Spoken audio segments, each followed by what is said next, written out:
लोकसभा चुनाव में अब कुछ ही वक्त बचा है और पहले से ही कई मामलों में केस झेल रहे कांग्रेस सांसद राहुल गांधी को अब एक और अदालती कार्रवाई से निपटना होगा। राहुल गांधी के ऊपर देश की कई अदालतों में पहले से ही केस चल रहे हैं। वही एक और मामले में अब उन्हें कोर्ट ने समन किया है। राहुल गांधी को भेजे गए इस समन ने दबी हुई आरोप प्रत्यारोप की सियासी चिंगारी को शोला बना दिया है।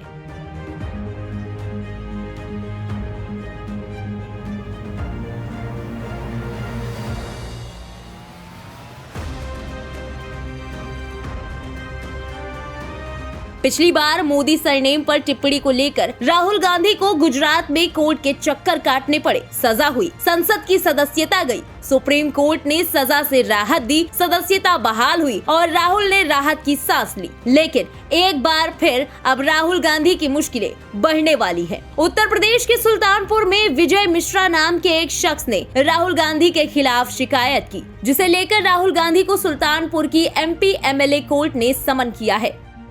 विजय मिश्रा ने राहुल गांधी पर 2018 के बयान को लेकर आरोप लगाया है कि बेंगलुरु में उन्होंने मौजूदा गृह मंत्री और उस वक्त पार्टी अध्यक्ष अमित शाह के लिए हत्यारा यानी मर्डरर शब्द का इस्तेमाल किया था। इतना ही नहीं, इस मामले में शिकायतकर्ता ने कांग्रेस सांसद पर कार्रवाई करते हुए कम से कम 2 साल की सजा दिए जाने की मांग की है और कोर्ट ने राहुल गांधी को समन कर 16 दिसंबर को व्यक्तिगत रूप से पेश होने को कहा है। राहुल गांधी को समन भले ही कोर्ट ने किया है, लेकिन इस वाकये के बाद कांग्रेस पार्टी पूरी तरह से बीजेपी पर हमलावर हो गई है। कांग्रेस के नेताओं ने इस मामले को लेकर बीजेपी पर चौतरफा हमला किया है। राजस्थान के मुख्यमंत्री और कांग्रेस नेता अशोक गहलोत ने कहा कि ये जो कुछ भी हो रहा है 2024 में महंगा पड़ेगा। तो यूपी में कांग्रेस नेता आराधना मिश्रा मोना ने गहलोत के बयान पर सहमति जताते हुए कहा कि CBI, ED और इनकम टैक्स जैसी एजेंसियां बीजेपी की बी टीम की तरह काम कर रही हैं। देखिए, राहुल गांधी जी के बारे में जो ये हमला बोल रहे हैं ना, इनके 2024 में महंगा पड़ेगा इनके लिए। तो चॉइस जो है आ रहा है, उसमें मोदी जी का वो वाला नहीं रहा है जो पहले था। मोदी मोदी मोदी जो बोलते थे, अब कहाँ बोलते हैं, कोई बोलते नहीं है। मीटिंगों में वो लोग नहीं आते, पहले आते थे। अब वो नहीं समझ पा रहे, उनकी मर्जी है। मेंबरशिप जाने की खतरा है? कोई मेंबरशिप जाने वाली नहीं है। इनके षड्यंत्र चलते रहते हैं, उसके ऊपर मैं कोई कमेंट नहीं कर सकता। ये लोग षड्यंत्रकारी हैं, ये लोग देश को बर्बाद कर रहे हैं, लोकतंत्र की हत्या कर रहे हैं और संविधान की धज्जियां उड़ा रहे हैं। चाहे जुडिशरी हो, दबाव में है। भारतीय जनता पार्टी की बी टीम की तरह, उनके फ्रंटल ऑर्गेनाइजेशंस की तरह ED, CBI और इनकम टैक्स काम कर रही है।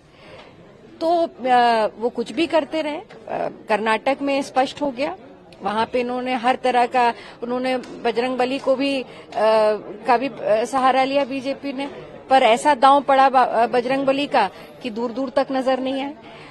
हिमाचल में हमने सरकार बनाई, तो आप जनता से कितने दिन तक झूठ बोलेंगे? राहुल गांधी को किए गए कोर्ट के समन पर न केवल कांग्रेस ने बीजेपी को निशाने पर लिया, बल्कि JDU ने भी उस पर हमला बोला। JDU नेता KC त्यागी ने कहा कि राहुल गांधी बीजेपी पर आक्रामक है, इसलिए वो ये सब कर रही है। राहुल गांधी जी कांग्रेस पार्टी के बड़े नेता हैं और भाजपा पर आक्रामक हैं। उसी को देखते हुए कभी उनके विरुद्ध मेंबरशिप खत्म करने की सिफारिश की जाती है, कभी झूठे मुकदमे लगाए जाते हैं। हम ऐसे सभी प्रयासों की निंदा करते हैं। फिलहाल तो राहुल गांधी को समन किया गया है। अब देखना होगा कि राहुल गांधी कोर्ट में कब हाजिर होते हैं और कोर्ट इस पूरे मामले पर क्या कुछ फैसला करता है। ब्यूरो रिपोर्ट, इंडिया पब्लिक खबर। फिलहाल इस खबर के बारे में आपका क्या कहना है, कमेंट में लिखकर जरूर बताएं। बने रहें इंडिया पब्लिक खबर के साथ। हमारे YouTube चैनल को सब्सक्राइब करें और बेल आइकन दबाना बिल्कुल न भूलें।